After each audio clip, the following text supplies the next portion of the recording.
Well, it's a privilege to be here. Welcome. Someone will say, give you your space.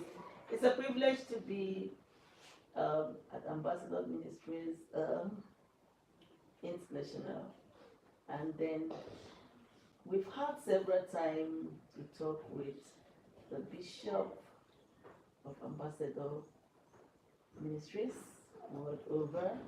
And I want to say it's a sweet sensation to be around and a man full of wisdom and had the opportunity to be a blessing and teach the word of truth to many. And then this evening we are saddled with a topic of interest.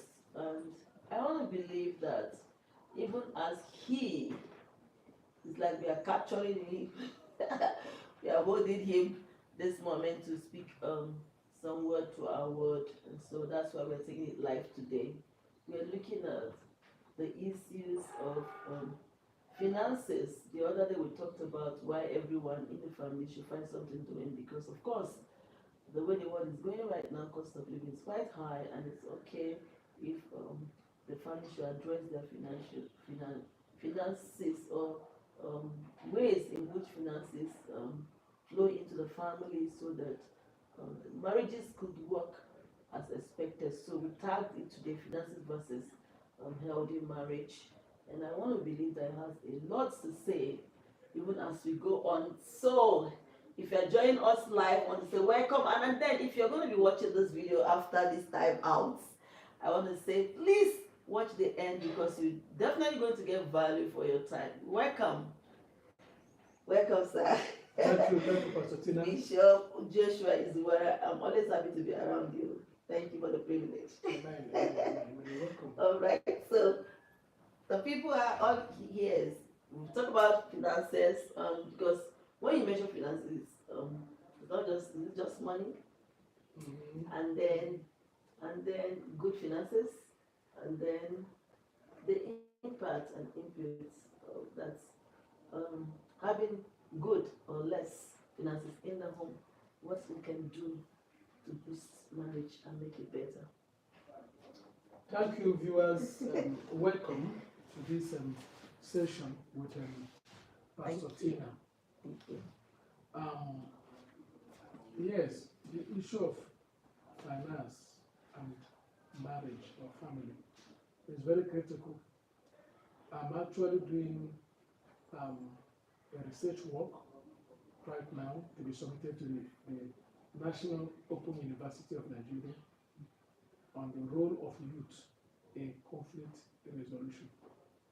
And we're discovering that from our survey that most of the marriage crises in marriage that involve youth has to do with finance. Most of the crimes that youths get involved in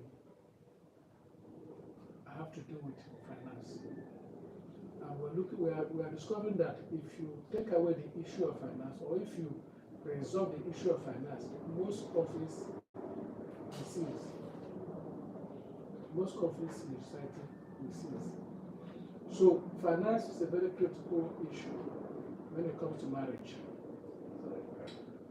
We discovered from this research we're doing that most ladies, most young girls are not ready to marry until show proof of financial competence. And most people are not ready to give out their children to any young man who doesn't have the wherewithal. When somebody comes to marry you, to marry your daughter, you find out what career he or he has. I, for one, may not want to give up my daughter to a young man who does not have financial security. Wow. Yes, because nobody wants his daughter to suffer. Please keep your questions coming, we'll answer them. Nobody wants his daughter to suffer. And so we want to know how capable the young man is before we can release our daughter to him.